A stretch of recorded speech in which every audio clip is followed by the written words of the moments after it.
할렐루야, 반갑습니다. 설교 외전 시작하도록 하겠습니다. 하나님 말씀 한 두 구절 읽고 또 시작하도록 하죠. 마태복음 3장 16절 17절입니다. 예수께서 침례를 받으시고 곧 물에서 올라오실 때 하늘이 열리고 하나님의 성령이 비둘기같이 내려 자기 위에 임하심을 보시더니 하늘로서 소리가 있어 말씀하시되 이는 내 사랑하는 아들이요 내 기뻐하는 자라 하시니라. 아멘. 예.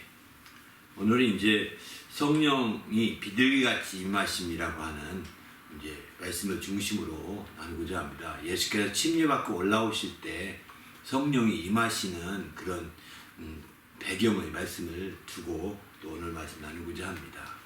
바로 예수님께서 침례받고 올라오셔서 이제 공생애를 시작하시게 되는데 이 공생애의 시작도 바로 성령으로 시작한다는 것을 먼저는 이해할 필요가 있을 것 같고요.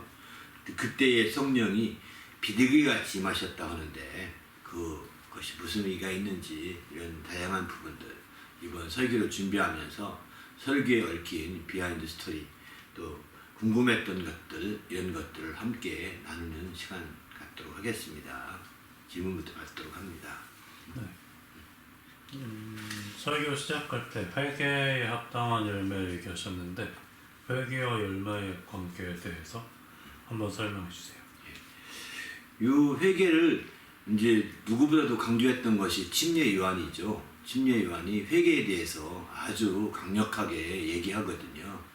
그래서 회개라는 것은 그냥 단순하게 돌이켜보고 자기를 이제 돌아보는 정도의 회개라는 것은 형식적인 거죠. 우리가 알다시피 내가 입으로만 말과 혀로만 회개하는 회개는 합당하지 않은 겁니다. 이렇게 말과 혀로만 회개하는 회개에 대해서 침례 요한은 강력하게 여기에 이제 경고하고 있지 않습니까? 그래서 그는 말하기를 회개에 합당한 일을 맺어야 된다. 이렇게 침례 요한이 강력한 설교에 그의 그 메시지의 중심이죠. 그렇기 때문에 우리는 회개보다도 회개에 합당한 열매 맺는 것이 굉장히 중요하다는 것을 여기서는 꼭 눈여겨봐야 합니다. 왜 그러냐면 이제 겉으로만 정말 우리가 회개하는 척하고 속으로는 이제 회개하지 않는 경우가 많다는 겁니다. 회개에 합당한 열매는 속으로까지 맺어져야 되는 겁니다. 겉으로만 이제 회개하는 거 끝나지 아니하고 속으로까지 그래서 완전히 변화가 일어나는 그런 열매가 맺어져야 회개에 합당한 열매인 거지 그냥 겉으로만 하나님 잘못했습니다 하면 속으로는 이렇게 아는 사람 누가 있나? 속으로 이렇게 생각한다면 이거는 회개에 합당한 열매 맺기 힘든 거죠. 속으로는 이제 그게 바로 겉과 속이 다른 거지 않습니까? 그래서 우리가 변화가 일어나려면 회개한 후에 변화가 일어나려면 중요한 것은 회개에 합당한 열매를 맺어야 되는 겁니다. 합당한 열매가 맺어지지 않으면 변화가 일어나지 않습니다. 이렇게 변화가 없는 회개는 10년 지나도 또 그거 또 회개해야 됩니다. 20년 지나도 또 그거 회개해야 합니다. 이렇게 반복적인 회개만 할 수밖에 없는 그런 상황이거든요.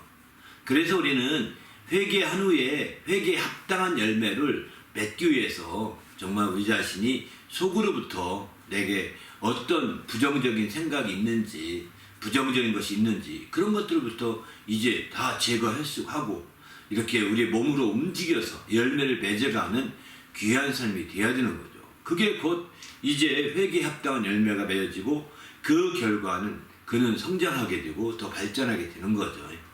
우리 신앙이 성장이 머무르게 되고 멈추게 되고 또 발전이 멈추게 되는 가장 큰 이유는 회개를 진지하게 하지 못해서 그렇다는 거죠. 그냥 회개라는 것이 불신자들이 돌아보는 어떤 그 반성이라고 할까요? 뉘우침이라고 할까요? 이런 정도로 끝나버리는 거예요. 반성이나 뉘우침으로 끝나버리고 또 이제 너나 나나 다 피장파장이 되는 식으로 하고 가니까 회개에 합당한 열매 맺지 못하고 오히려 이제 회개하고 나서 더 거만하게 떠는 경우도 있거든요. 그래서 우리는 철저히 회개에 합당한 열매 맺어간 자가 되어야 되겠다. 여기 그 마태복음 3장 8절 9절 이하에 쭉 보게 되면 이제 회개에 합당한 열매 맺기 위해서 속으로 아브라함의 조상이라 생각하지 말라 이러거든요. 그러니까 회개한다면 그 열매를 합당한 열매를 맺기 위해서 가장 필요한 것은 속으로 꿍어대는 것, 속으로 궁시렁대는 것, 속으로 불만 품는 것, 이런 것들은 없애야 되는 겁니다. 회개하면서 이렇게 다 제한된 그 사람 누가 있어 이렇게 생각하는 게 이게 벌써 합당한 열매를 맺지 못하는 거거든요. 그런 상태가 되기 때문에 합당한 열매를 맺기 위해서는 무엇보다도 속으로 그런 생각이 드는 것, 이거를 제거할 수 있어야 가능한 겁니다. 그거를 제거하고 그것을 이제 없애버려요. 속으로 회개하면서 나는 그래도 아브라함의 자손이야 이런 거 아니잖아요. 그죠? 하나님은 이 돌들로도 그 아브라함의 자손을 만들 수 있다 이렇게 말하거든요. 그러니만큼 우리가 회개에 합당한 열매가 얼마나 중요한지를 좀 보게 되는 거죠. 우리도 회개하면서 그래도 난 크리스찬이야, 저도 크리스찬이요, 뭐 이렇게 회개도 제대로 안 하면서 나는 크리스찬이라고 말하고 나는 하나님의 자녀야 이렇게 이런 식으로 뻐기는 것도 회개에 합당한 열매인데 방해거리예요. 사실은 하나님의 자녀니까 더 확실한 회개해야 되는 거죠. 크리스찬이니까 더 확실한 회개하고 회개에 합당한 열매를 맺어가야 되지 않겠습니까? 그런데 그렇게 열매를 맺지 않고 이제 그렇게 살아가니까 혼란이 드는 거죠. 그래서 우리는 적극적으로 우리 삶에 우리 행동을 통해서 이런 열매를 맺어가야 된다는 거예요. 만일 그렇지 않게 되면 어떻게 되느냐, 바로 13장 10절에 보면은 도끼가 이미 나무 뿌리에 놓여 있으니 좋은 열매를 맺지 아니하는 나무마다 찍혀서 불에 던져지니라 이렇게 말합니다. 손에 키를 들고 자기의 타작마장을 이제 정하게 하는데 바로 알곡은 모아서 곡간에 들이고 또 쭉정이는 꺼지지 않는 불에 던져버린다는 거예요. 바로 이렇게 회개에 합당한 열매를 맺지 않게 되면 알곡이 되지 못한다는 뜻이기도 하거든요. 쭉정이 될 수밖에 없다는 겁니다. 회개에 합당한 열매를 맺을 때 알곡이 되어서 곡간에 들여질 수 있는 것이고, 회개한 열매에 합당한 열매를 맺지 못하면 쭉정이가 돼서 꺼지는 불에 던져질 수밖에 없다. 또 이런 열매를 맺는 가지는 잘 주님이 정하게 하지만 이제 맺지 못하게 되면은 나무에 찍어서 불에 던져버린다는 거예요. 주님이 엄청난 경고잖아요. 그리고 나서 오늘 본문 11절부터 말씀하는 거거든요. 그래서 본문 11절에 보게 되면 나는 너희를 위하여 너희로 회개하게 하기 위하여 물로 침례를 준다 이렇게 말하는 거죠. 바로 침례 요한이 침례를 베풀게 된 가장 큰 이유는 회개하게 하기 위해서 침례를 준다는 거예요. 회개하기 위한 침례를 성경에서는 회개의 침례라고 표현하거든요. 줄여서 회개의 침례라는 거예요. 그러니까 회개한 자든 최소한도로 몸이 움직여서 뭔가 변화가 일어나야 되는데 그게 열매를 맺는 지름길인데, 이제 당신이 회개한다면 적어도 이 침례를 받아라. 내가 죄인이었습니다. 정말 주님 아니면 살 길이 없습니다. 난 진정한 죄인입니다라고 물속에 들어가서 침례를 받으라는 거예요. 이렇게 침례에 대해서 제가 얘기하고 있는 거거든요. 죄인이라고 하는 증거로 침례 받는 겁니다. 죄인이라고 하는 증거로. 회개한다는 건 죄인이라고 말하는 것과 똑같지 않습니까? 그래서 회개에 침례하는 것은 죄인이라고 하는 증거로 침례받는 거예요. 나는 공인된 죄인이다 이렇게 인정하는 것 똑같은 거예요. 그러면 공인된 죄인은 어떻게 하면 될까요? 바로 회개의 열매를 맺어서 드디어 이제 주님의 제사함을 누릴 수 있는 상황으로 주님께 나가야 되는 거죠.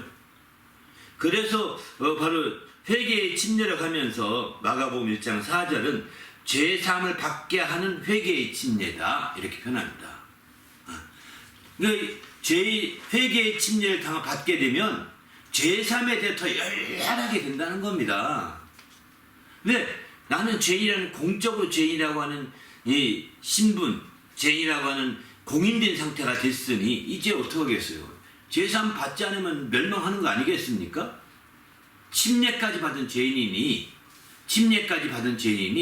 이제 제사함 받으러 몸부림친다고요. 그 제사함 받게 하는 회개의 침례다 이렇게 표현합니다. 여기서 오해하지 마세요. 침례 받으면 제사함 받는다는 뜻은 아닙니다. 여기 얼핏 회개, 제3 밖에는 회개의 침례라고 하면 바로 오해한다고요. 제3을 받게 하는 침례로. 침례 받으면 제3 받는 것처럼 오해하기 쉬운데 그건 아니라는 겁니다. 제3 받게 자극하는 침례란 뜻입니다. 제3 받게 하는 자극하는. 난 큰일 났구나. 이제 죄인으로 공인됐으니 어떡하냐. 그래도 주님만 빌고 주님 앞에 엎드려서 정말 제3 받아야 되겠다. 막 더 간절해는 거예요. 간절히. 이게 회개의 침례예요.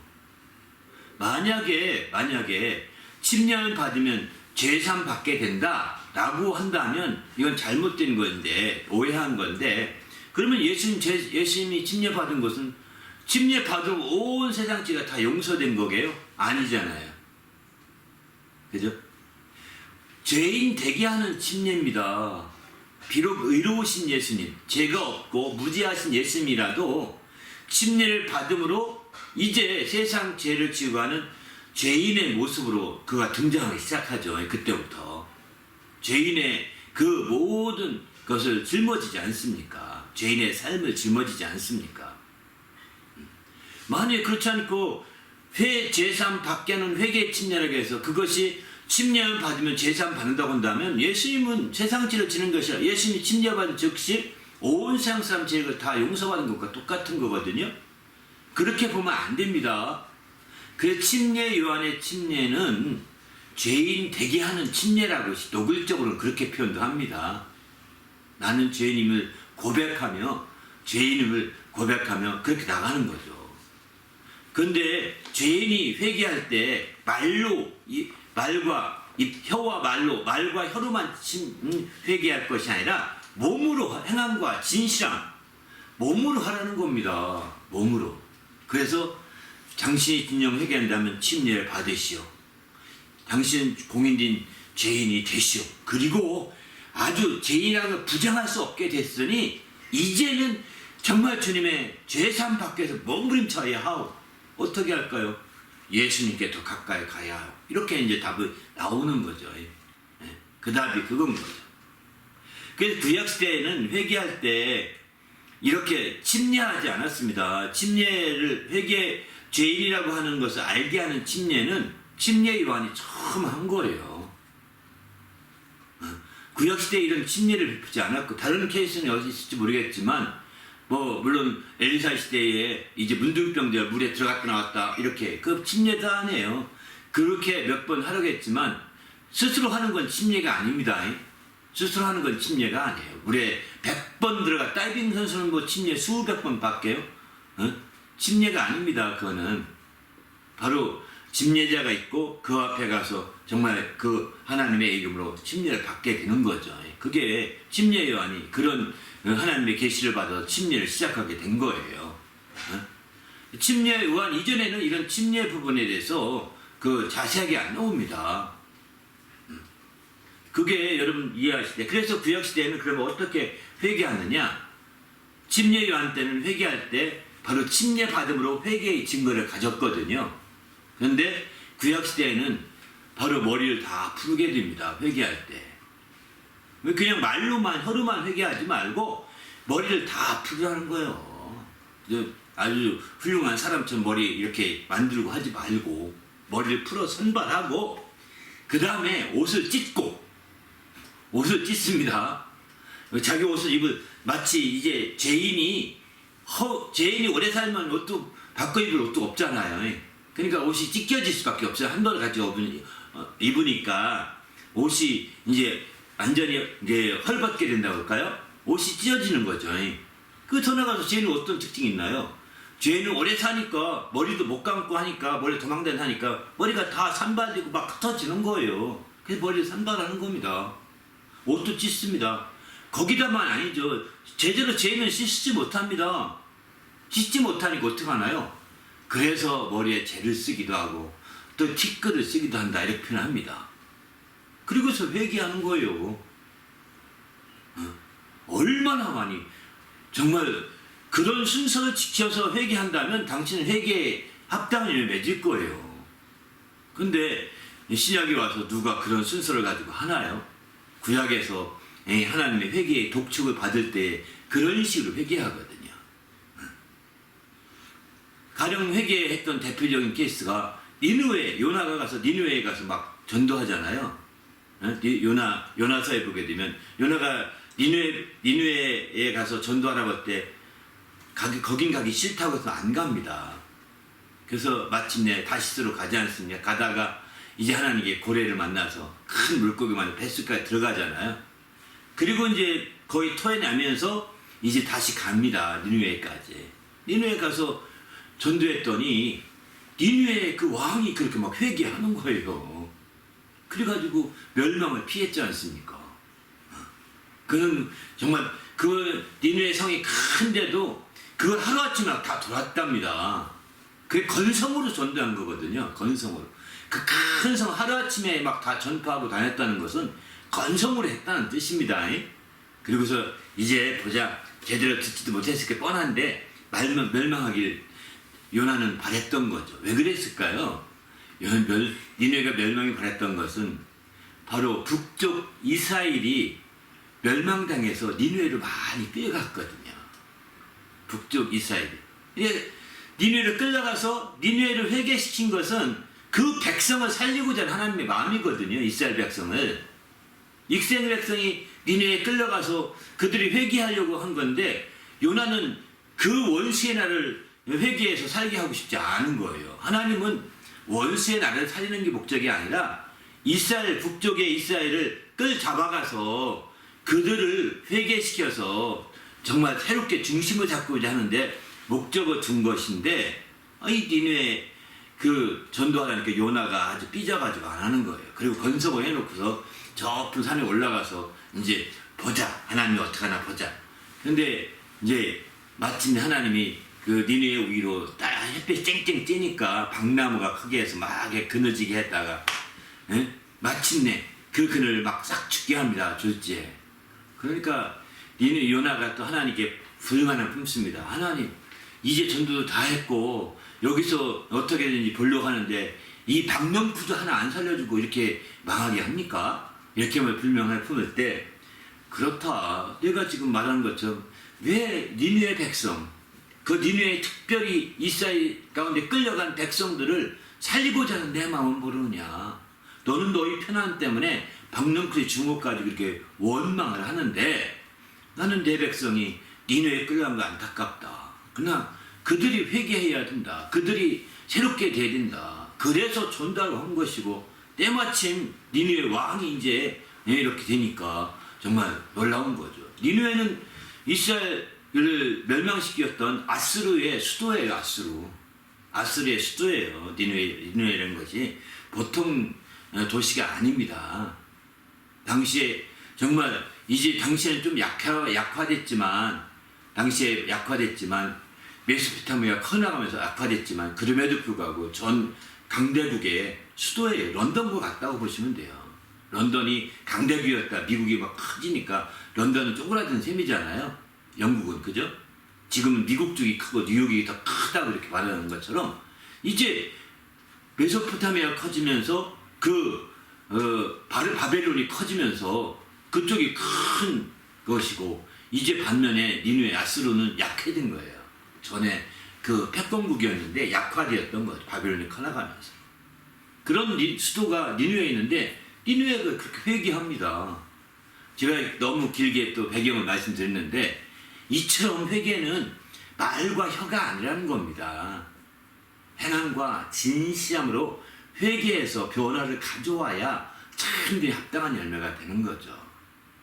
그래서 말과 혀가 아닌 행함과 진실함으로 하게 하려다 보니까 재를 써라, 옷을 찢어라, 머리를 산발해라 구약식으로 말하지 아니하고 침례여는 침례를 받아라 이렇게 얘기하는 거죠. 왜? 침례를 받아서 물속에 들어갔다 나온 순간에 정말 신기한 경험을 하는 거거든요. 겪지 못했던 체험을 하는 거거든요. 그리고 장차 이루어질 것을 거기서 예비하고 있는 거고요. 그렇게 해서 죄인임을 공인받게 되면 이제 여러분은 정신 바짝 차리고 죄상을 받기 위해서 이제 더 내 뒤에 오시니 그를 따라가야 된다 라고 이렇게 안내하는 것이 침례 요한의 침례를 베푼 목적이기도 한 거죠. 그래서 침례를 통해서 이제 이스라엘에 예수님을 나타내려고 하셨다라고 요한복음 1장 31절에는 그렇게 말씀하기도 하죠. 아무튼 이렇게 회개, 말과 혀로 하는 회개가 아니라 행함과 진심으로 이루어내는 회개에 합당한 열매를 맺으셔야 합니다.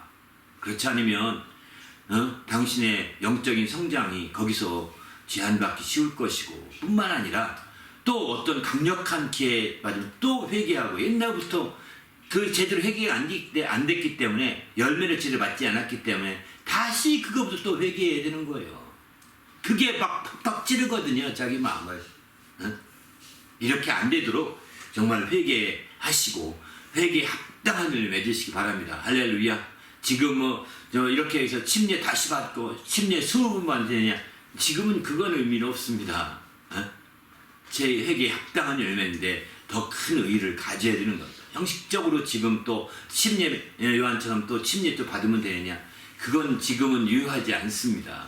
예수의 침례, 예수 이름으로 이어진 침례가 있기 때문에 그렇게 하는 침례는 지금은 무의미해졌습니다.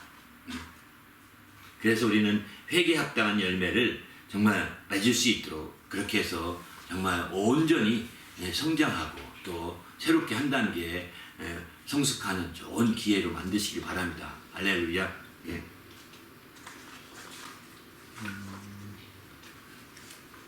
먼저는 성령이 비둘기가 오신다 하셨는데 어떻게 이해해야 되나요? 성령이 이제 오늘은 비둘같이 임하신 제목도 그렇게 되죠. 여기서 성령이 비둘같이 임하신다고 제가 이렇게 제목을 뽑았던 것은, 우리가 그동안에는 설교를 많이 들었을 것입니다. 예수께서 침례 갖고 올라오실 때에 성령이 임하셨다. 이건 뭐 누구나 다 아는 내용들이거든요. 그래서 예수께서 침례 받고 올라오시는 과정에 성령이 임하셔서 공인했다는 뜻이겠죠. 어떻게 쉽게 설명한다면 예수님의 침례를 공인한 거죠. 하늘로부터 공인하고, 그리고 증언하기를 저는 내 사랑하는 아들이요 내 기뻐하는 자다. 이렇게 공적인 증언, 그러니까 증거까지 나왔지 않습니까? 그래서 예수께서 성령을 받으신 것이 성령을 받으셔서 이렇게 됐는데, 오늘은 이 말씀을 배경으로 한 단계 조금 더 들어가려고 한 거예요. 그것은 뭐냐면 성령이 비둘기같이 임하셨다고 할 때 이 비둘기같이라는 것과 또 반대가 된 표현이 있다면 독수리같이라는 스피드 차원에서 차이가 나는 이런 부분도 우리가 생각해 봐야 될 것 같습니다. 성령은 스피드가 막 빠르게 움직이는, 성령이가 내려오시니까 이렇게, 그죠? 하늘로부터 내려오시니까 비둘기가 내려올 때는 천천히 돌면서 이렇게 회전하듯이 한 바퀴 돌면서 쓱 내려와서 슬그머니 앉거든요. 사뿐히 앉습니다. 그리고 그 모이를 먹게 이렇게 됩니다. 근데 독수리는 아닙니다. 내려올 때 아주 급하게 쏜살같이 샥 와서, 그리고 마침내 그 사냥감을 탁 낚아챕니다. 근데 우리도 그런 다큐멘터리 같은 데 보게 되면 독수리가 낚아채는 것은요 잘 안 보입니다. 그런데 다시 슬로우 비디오로 다시 보여줘서 알게 되는 거죠. 그 순간을 놓쳐버리면 그냥 이 뭐야? 왜 저렇게 막 하고 말어? 이렇게 되는 거죠. 근데 그걸 다시 보여주고 슬로우 비디오를 이렇게 다시 천천히 보여주니까 그 사냥감을 낚아채는 순간부터 시작해서 다시 오르고 막 솟구쳐 오르는 이런 일련의 장면들을 보면서, 아, 저렇게 독수리가 저렇게 사냥감을 잡는구나 하는 걸 볼 수가 있는 거죠. 그런데 성령은 강력한 성령이신데 그렇지 않습니까? 비유할 것 같으면 독수리같이 임한다고 하면 좋을 것 같은데 그렇게 안 하신다고요. 그런 데는 또 한 가지가 이유가 있는 것 같습니다. 비둘기같이 임한다는 데는 또 한 가지는 바로 여기 대부분이 마태복음이나 마가복음이나 누가복음이나 요한복음에 다 이 장면이 골고루 다 나오거든요. 다 똑같이 이제 침례를 받고 물 위에 올라올 때 임했다는 것이 거의 공통점입니다. 한 가지만 다른 것은 누가복음 표현만 좀 다르거든요. 누가복음 3장 21절 이하에 쭉 보게 되면 여기는 이제 예수께서 침례를 받고 올라오시고 침례를 받으신 다음에 이제 그가 기도하실 때 성령이 임했다 이렇게 말하거든요. 기도하실 때. 그것만 좀 다릅니다. 다른 부분들은 침례받고 무리로 올라오는 순간에 성령이 임하는 걸 봤다 이렇게 말하거든요. 그런데 누가복음에서는 예수님이 침례받고 무리로 올라와야 다 받은 거거든요. 무리로 올라와서 그 다음에 침례를 마지막은 기도해 주거든요. 기도해 줄 때에 마침내 성령이 임하게 됐다 이렇게 얘기하고 있습니다. 이 부분이 다른 것에 본다면 성령이 임하는 시점이 누가복음이 조금 늦게 표현된 거예요. 구체화시킨 거죠. 그러나 다른 마태복음이나 마가복음이나 또 이제 요한복음에서는 성령이 임하는 시점을 좀 더 앞에 물로 올라오는 그 즉시에 임하는 것처럼 표현되고 있는 거죠.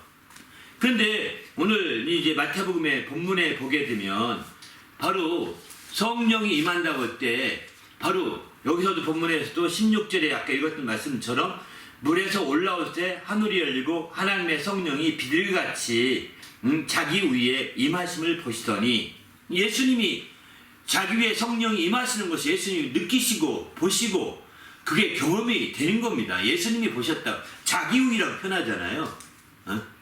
바로 침례 요한이 느낀 게 침례 요한도 봤죠.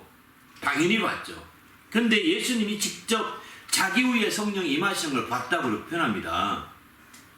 그런데 말이죠. 요 말씀 이런 말씀이 공통점으로 나오는데 바로 3장 15절 14절 보게 되면 특별히 3장 14절 보게 되면 내가 당신에게 침례를 받아야 하는데 당신이 내게로 오시나이까 하면서 말리거든요. 이 말씀을 본다면 바로 성령이 바로 비둘기같이 임하실 때 그 처음 순간이 언제일까? 처음 순간이 이런 생각을 해보게 되는 거죠. 그 처음 순간이자 마지막 순간은 침례받고 올라올 때 마지막 순간이라고 볼 수 있거든요.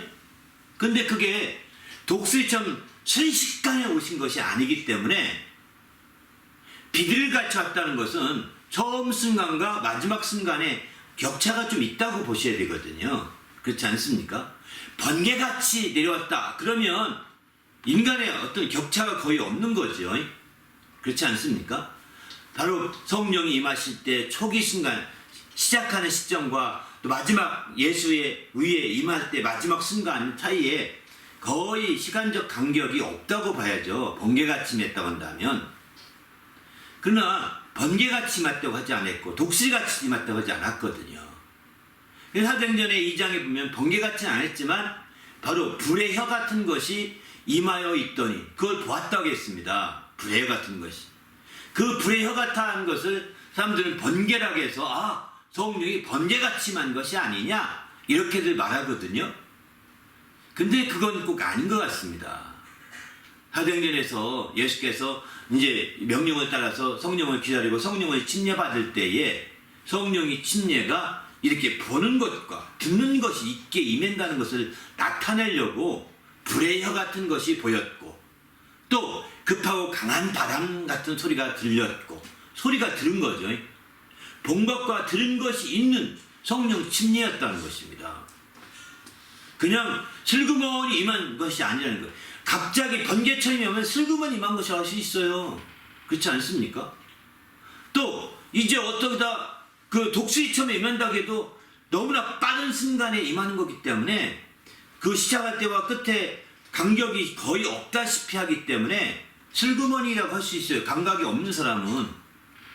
그런 영적 감각이 없는 사람들은 성령 임함 자체가 슬그머니 임한 것처럼 이렇게 보여질 수밖에 없다고요. 이건 문제가 있는 거죠.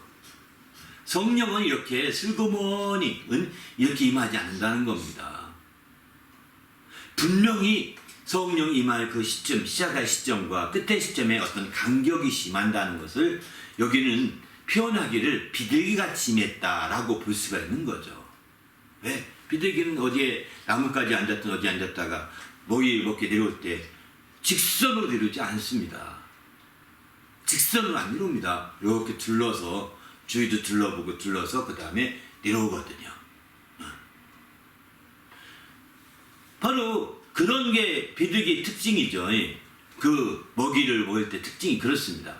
그런 것처럼 성령이 처음 임할 때 순간과 끝날 때 순간이 시간적 간격이 있다고 여긴 보이고, 그런 간격을 나타내기 가장 적절한 표현이 비둘기같이 내려왔다는 표현이지 않겠는가, 이런 생각이 듭니다.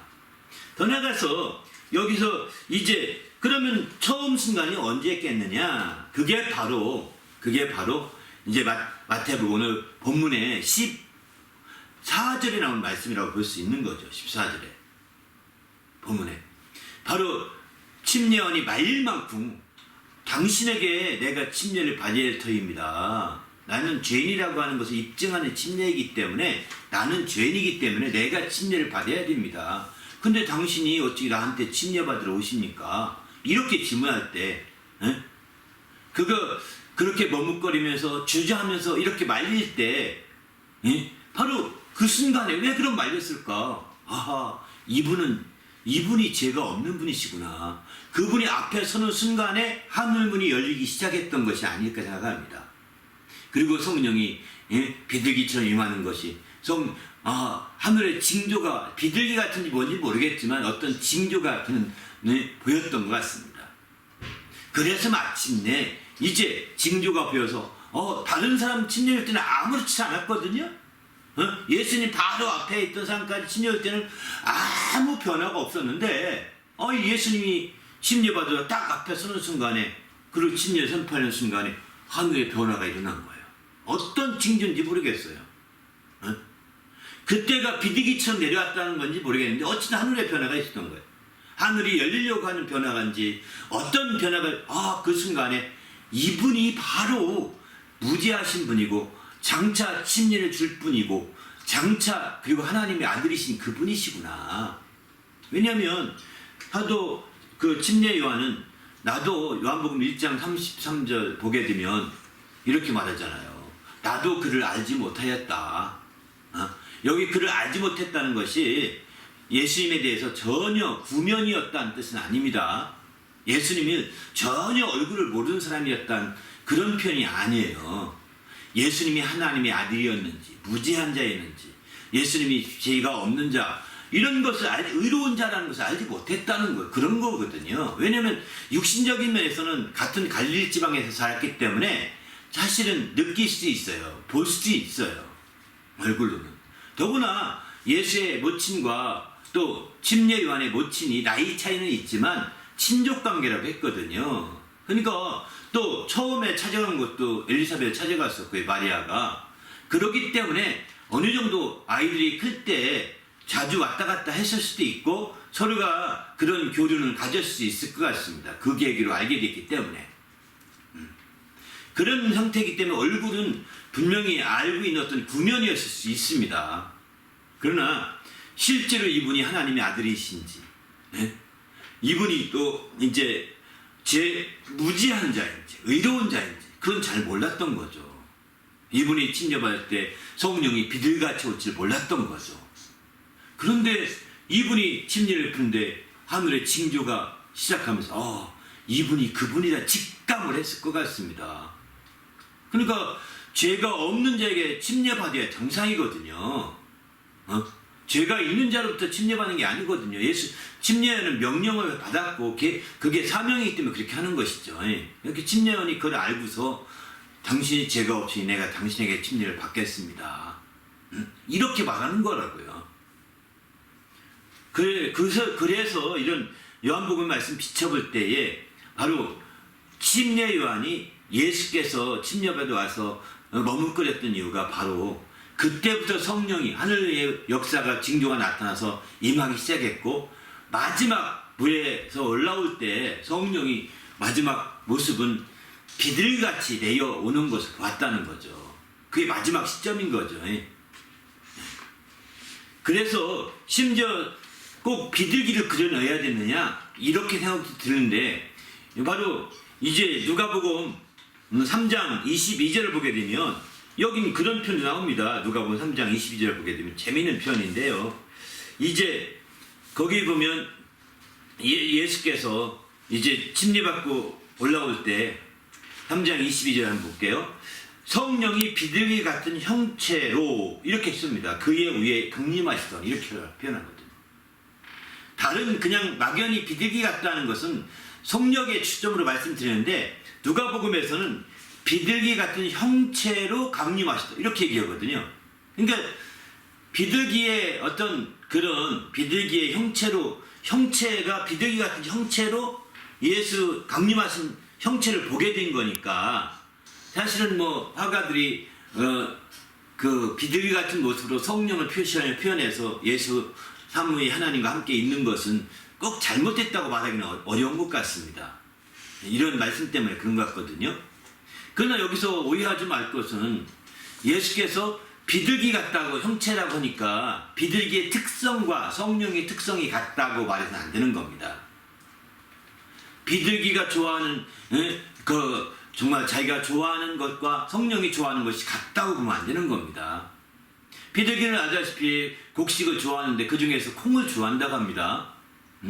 그런데 우리가 알다시피 성령이 콩 좋아할까요? 아닙니다. 그저 어떤 사람은 분강사는 그러더라고요. 정말 비둘기가 성령을 좋으려면 헌양하고 좋으려면 콩밥 많이 먹어야 됩니다. 이러더라고요. 그럼 깎아야 돼 웃더라고. 왜 웃나 저는 이해 못했는데 비둘기 특성을 그대로 성령께 적용해서 말한 거예요. 그거는요 그분이 너무 성령을 희화화시킨 거예요. 우스갯소리를 만든 거예요. 그렇게 하면 안 되는 겁니다. 비둘기 같다고 말한 것은 앞서 말한 대로 이렇게 성령이 그 어느 시차를 두고서 시작할 때와 끝날 때 시차를 두고 임했다. 천천히 임했다. 또 이제 자유롭게 임했다. 사뿐히 임했다. 이런 정도의 어떤 외적인 형태를 설명하기 좋게 하려고 그랬던 거죠.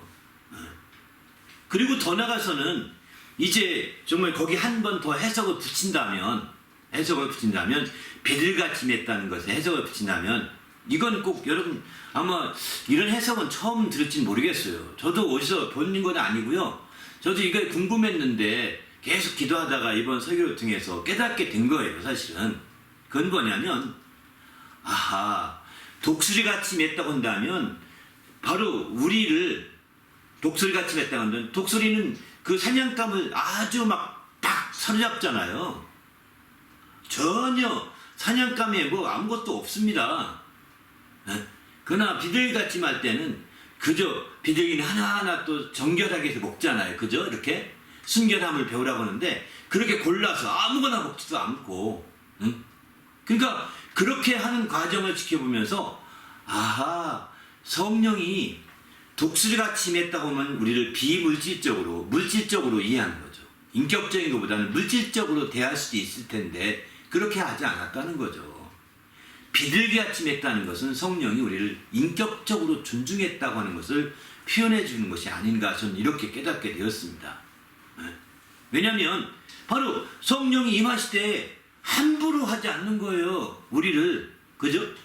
비둘기가 자기 먹을 곡식을 대야 돼 함부로 팍 버리고 막 먹는 게 아니고 정결한 것만 고르고 이렇게 먹거든요. 순결한 비둘기의 순결함을 배우라고 그러지 않습니까? 막 지저분하고 더러운 거 막 먹어야 되지 않는단 말이죠.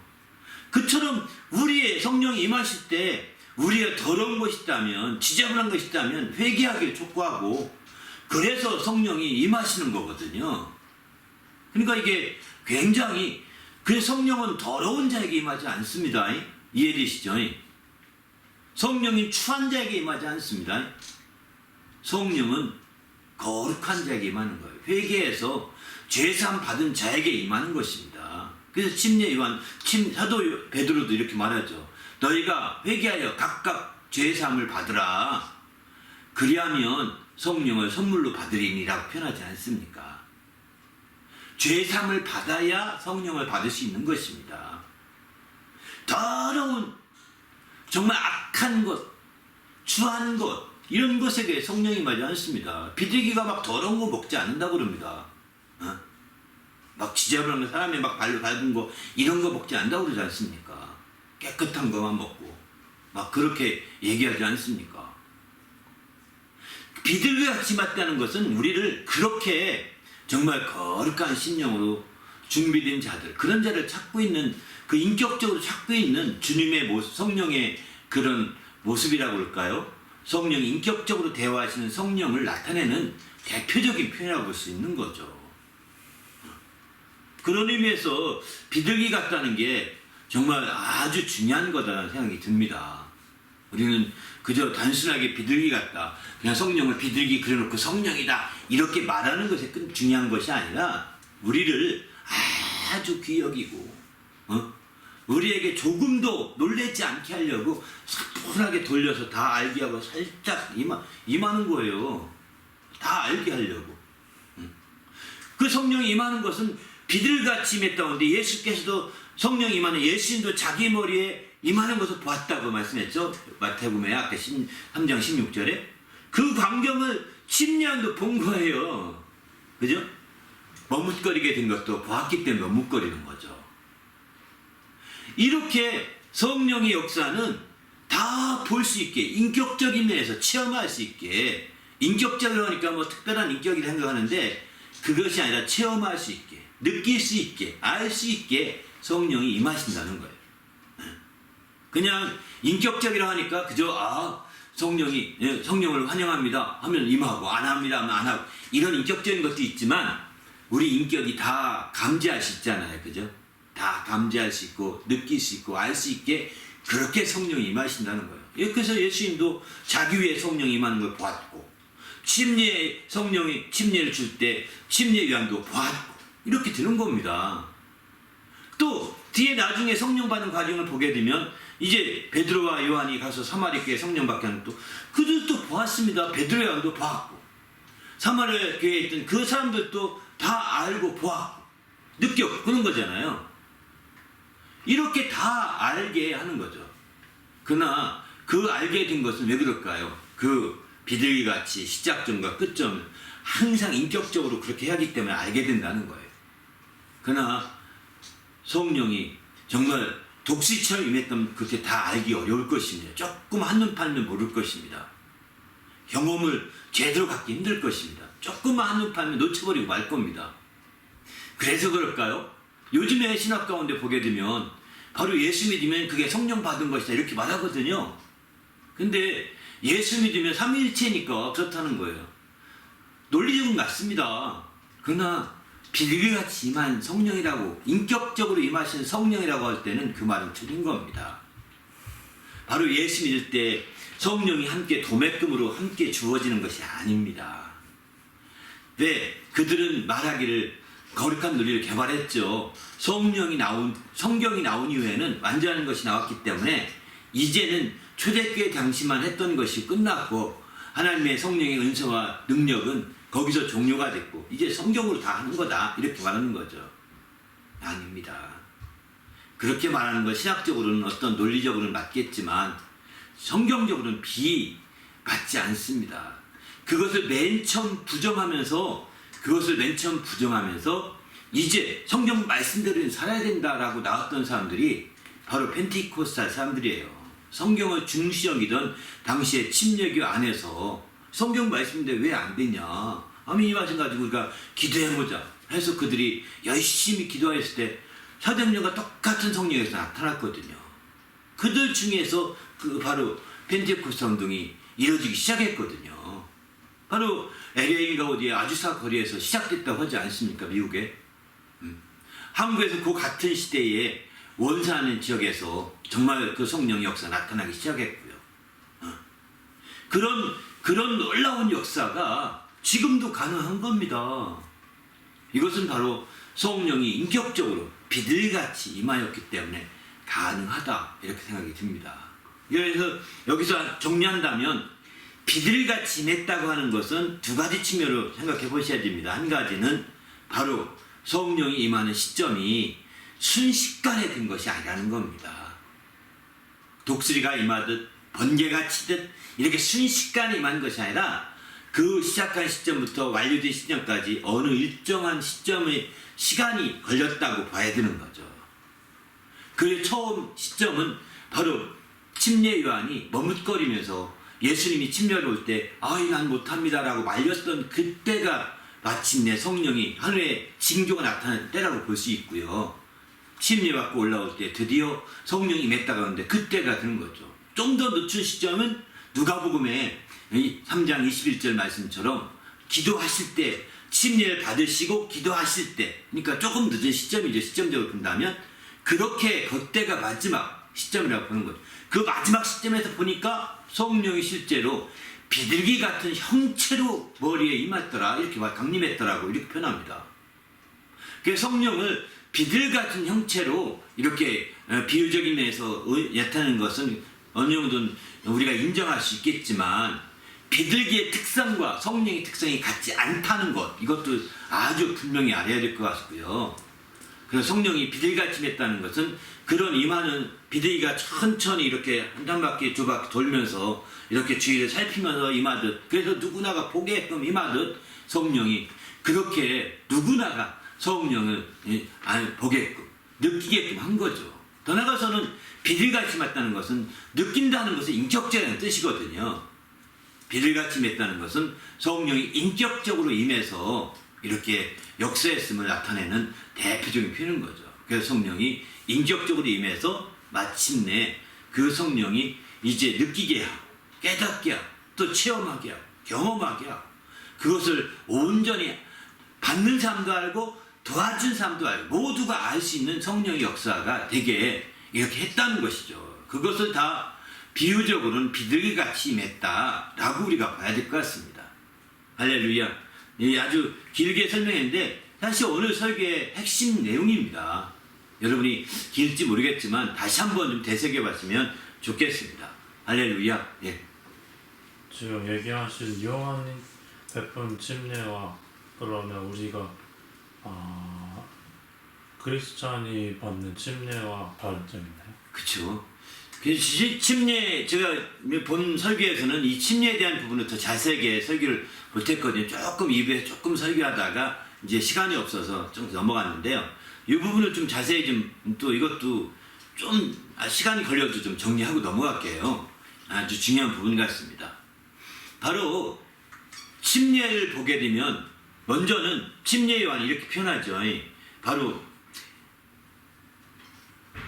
마가복음 1장 10절에 보게 되면 물에서 올라올 때 아니네요. 이제 마가복음에 보면 침례 요한이 나는 물로 침례를 푸나 성령으로 그는 침례를 베푸실 거라고 이렇게 말합니다.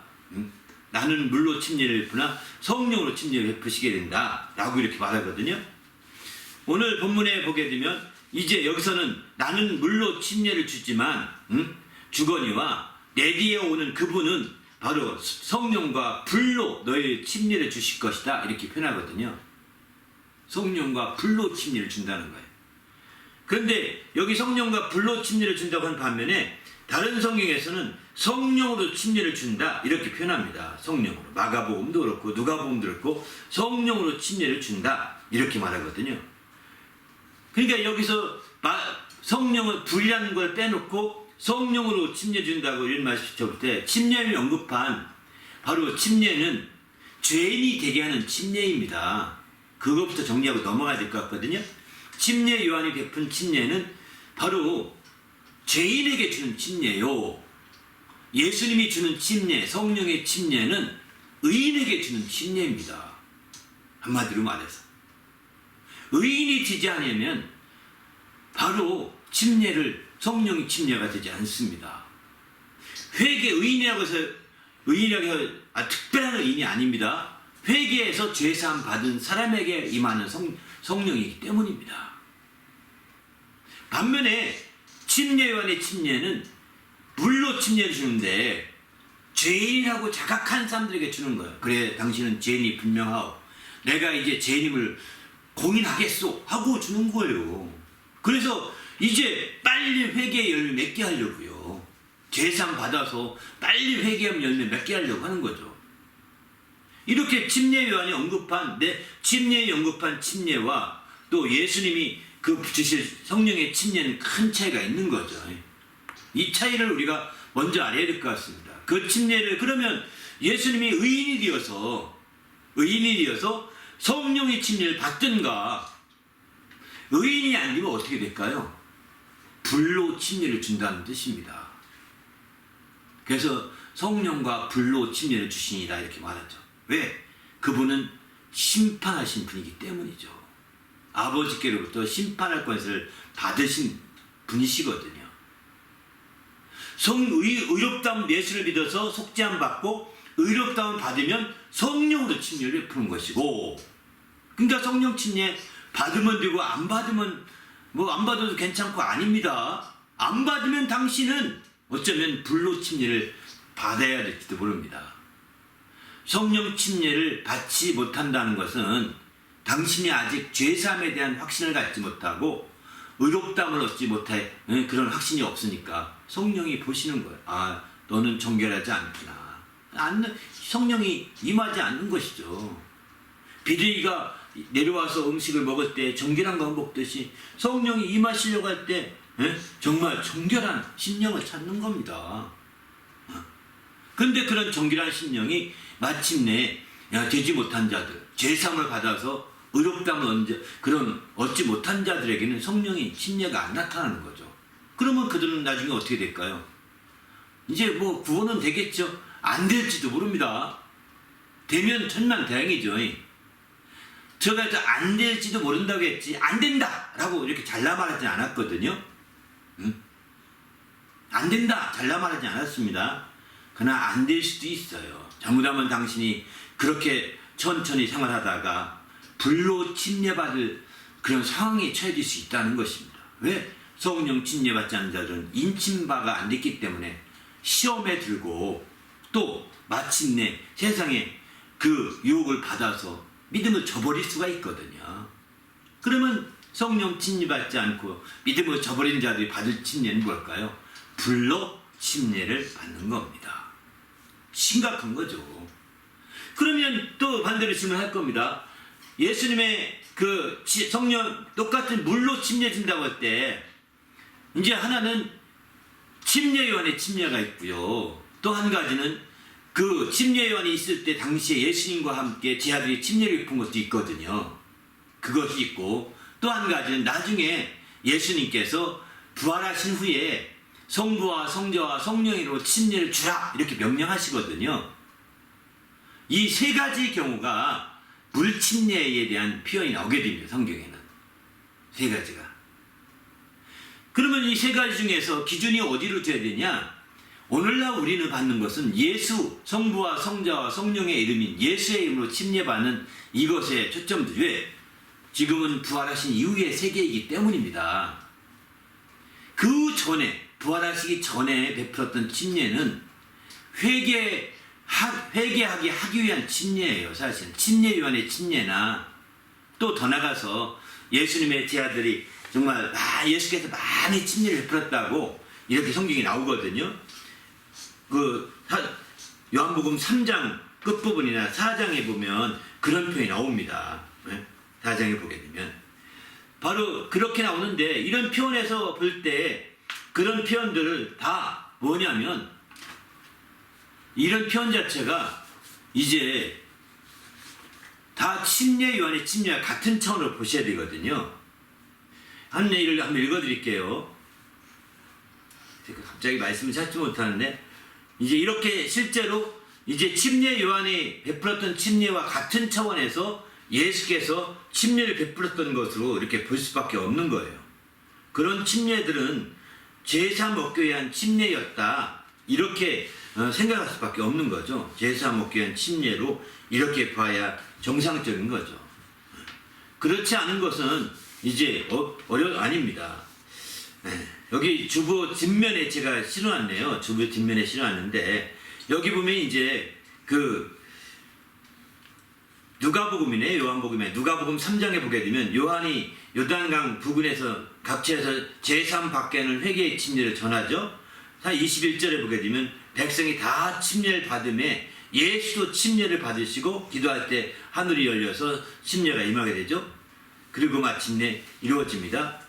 근데 그렇게 해서 예수께 침례하는 거 나오고요. 요한복음 3장 22절 보게 되면 그 후에 예수께서 제 아들이 유대 땅에 가서 거기 함께 유하시며 침례를 베푸셨다 이렇게 표현합니다. 예수께서 유대 땅에 가면 침례를 베푸셨다는 거예요. 그때 26절에 가서 보면 그들이 요한에게 가서 이르되 랍비여 선생님과 함께 요단강 저편에서 있던 이 곧 선생님이 증언하시던 이가 침례를 베풀 때 사람이 더 그에게로 가더이다 이렇게 표현하죠.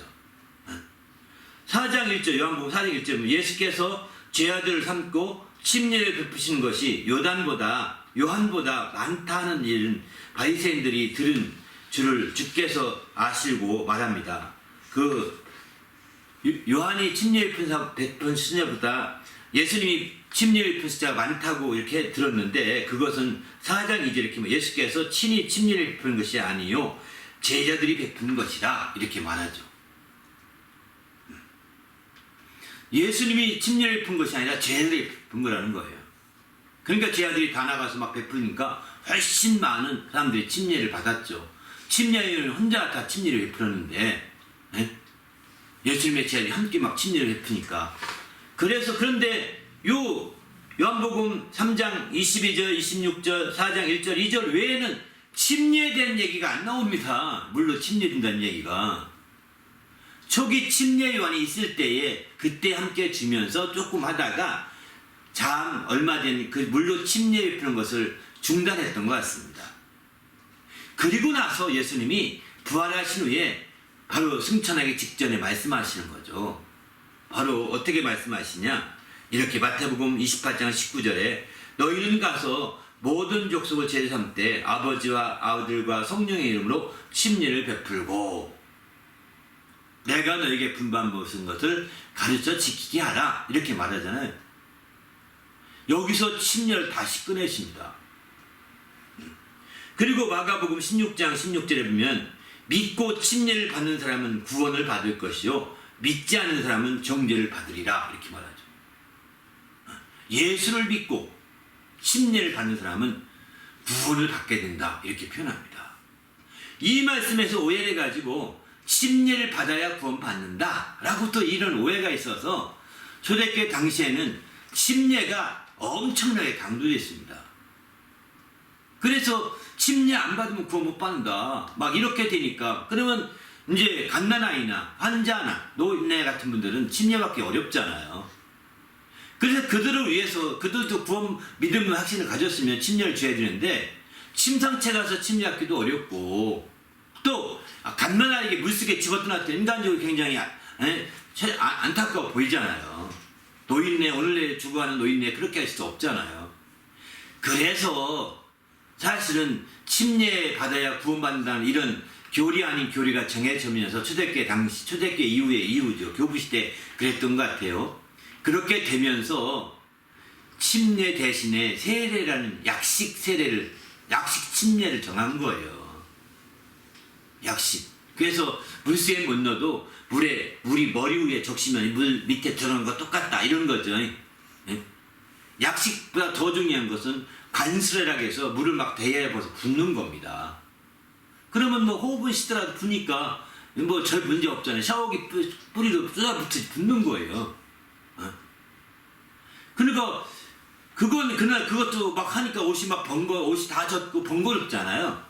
그래서 그거보다는 물을 3번 뿌리는 것을 하게 되는 거죠. 그게 세례죠.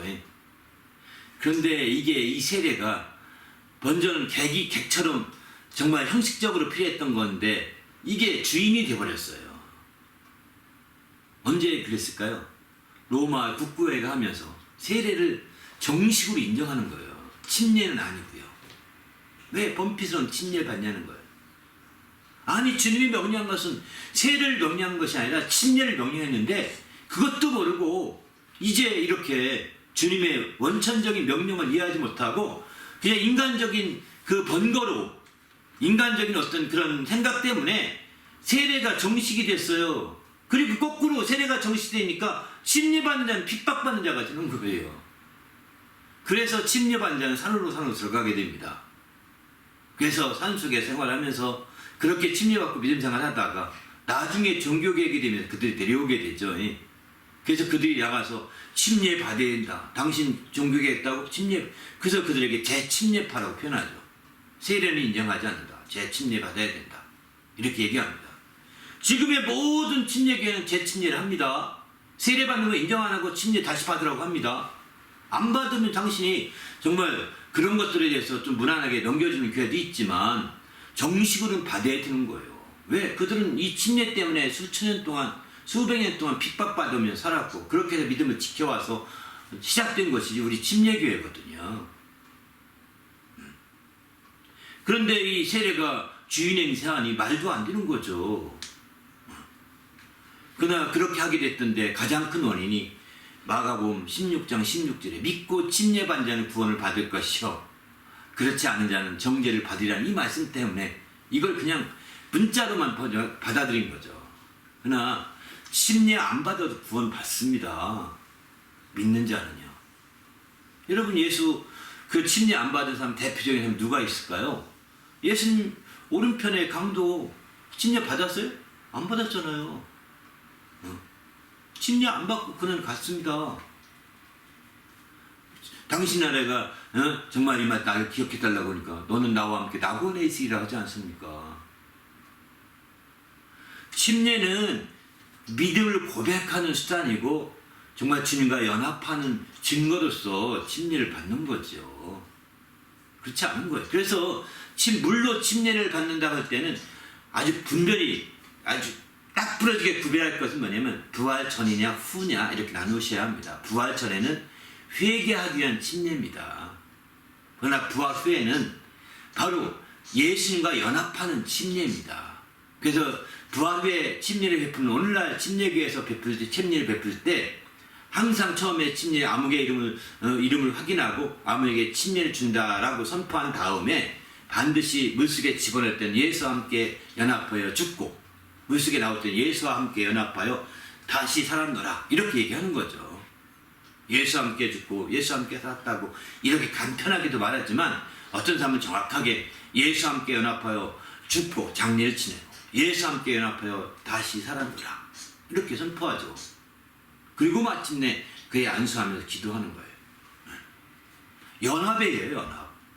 이제 주님과 로마서 6장에도 보면 그런 연합이라는 표현을 로마서 6장 3절 보면 무릇 그리스도 예수와 합하여 침례를 받는 우리는 그의 죽으심과 합하여 침례를 받은 줄을 알지 못하느냐 이렇게 또 그의 죽으심뿐만 아니라 그의 부활하심과 합하여 함께 사는 걸 알지 못하느냐 또 이렇게도 볼 수 있는 거죠. 연합한 겁니다. 그러나 예수께서 부활하시기 전에 예수께서 베풀었던 제자를 베풀었던 침례에 베풀었던 어떤 종류의 침례도 다 회개하기 위한 침례입니다. 죄인임을 알고 장차 이제 우리의 죄를 대속하실 분이 오신다.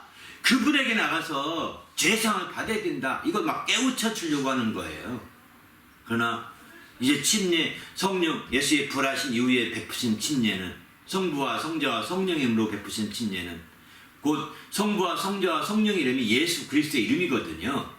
예수 그리스도의 이름으로 침례를 베푸는 침례는 바로 예수님과 연합하는 침례입니다. 연합의 의미의 침례입니다. 회개의 의미라기보다는.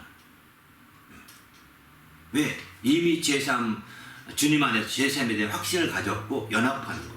이렇게 연합하는 침례, 제3을 받고 연합하는 침례를 받은 자에게 성령을 받으리라고 사도 베드로는 말하고 있습니다. 너희는 너희가 회개하여 각각 제상을 받고 바로 예수 이름으로 침례를 받으라. 그리하면 거기 침례를 받으라까지 나옵니다. 그리하면 성령을 선물로 받게 된다라고 사도행전 2장 38절에 이렇게 말씀하고 있는 거죠. 그런 측면에서 볼 때 우리가 하나님의 이와 같은 놀라운 말씀들을 우리가 눈여겨볼 필요가 있는 것 같습니다. 침례, 물침례, 크게는 물침례와 성령의 침례 혹은 불침례로 나눠지는데 침례는 한마디로 말해서 완전히 잠겨지는 겁니다. 그 안에서 완전히 동서남북 어디나 완전히 잠겨지는 게 침례입니다. 그냥 세례는 침례와 비교가 안 됩니다. 이거는 인정도 안 될 수도 있다고 생각합니다. 당신도 세례받은 사람이라면 침례를 꼭 받으려고 해보십시오.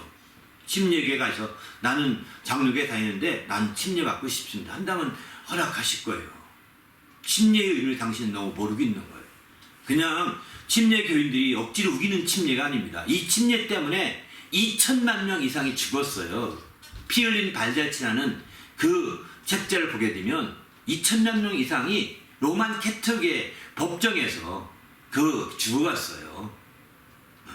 그런 역사가 뿌리 있고 그들을 피해서 산속에 하던 사람들이 종교개혁 때문에 나와서 오늘날의 침례교회가 된 거거든요. 그런 역사를 모르면 안타까운 일이죠. 그런데 어쨌든 물로 침례를 베푸는 것은 이 땅에 두 종류가 있다고 보셔야 돼요. 물로 침례. 하나는 물로 침례 베푸는 것은 예수님이 부활 전에 베푸는 물로 침례, 부활 후에 베푸는 물로 침례를 볼 수 있는 거죠. 물로 침례, 부활 전에 베푸는 물로 침례는 회개의 침례입니다. 반면에 예수님이 그때 당시에 예수님 부활 전에 예수님이나 예수님의 제자들도 베푼 침례가 다 바로 똑같은 거예요. 같은 차원의 침례입니다. 이제 회개하면서 장차 정말 대속해 주실 주님을 기다리고 주님 앞에 나가라고 하는 겁니다. 그리고 마침내 부활하신 후에 우리에게 최후의 명령으로 명령하신 침례는 연합의 침례, 연합의 의미의 침례예요. 믿음을 고백하는 침례입니다. 그리고 반면에 이런 물로 침례와 다르게 성령의 침례는 바로 이제 의인에게 주는 침례입니다. 그리고 의인이 아닌 자에게 받는 침례는 불려 침례받는 것입니다. 마지막 심판 때 그 침례는 이루어질 겁니다. 침례의 부분을 확실하게 여러분이 아시고 정말 정신 바짝 차려서 우리가 신앙생활을 해야 되겠다 생각이 듭니다. 할렐루야. 이것도 길게 또 말씀드리는데 아무튼 이 말씀은 정말 제가 한번 언젠가 또 말씀드리겠지만 그러나 이제 이번에 같은 침례의 부분 얘기하면서 꼭 알아야 될 부분이 아닌가 생각 들어서 함께 말씀을 드린 거예요. 함께 기도할 때 하나님이 축복하셔서 우리가 온전히 주님 안에서 바로 성령이 비둘기같이 임하셨다는 사실을 깊이 깨닫고 우리가 성령으로 침례받을 때 얼마나 복된 것인지 알게 해달라고. 그렇지 않고 우물우물하다가 당신도 불로 침례받을 수 있습니다. 심각한 문제가 벌어질 수 있는 거예요. 불로 침례받기 전에 먼저 성령으로 침례받아서 구속의 날까지 성령의 인도함 받고 인치심을 받는 성도가 되시길 바랍니다. 할렐루야. 오늘 말씀 생각하며 함께 기도하겠습니다.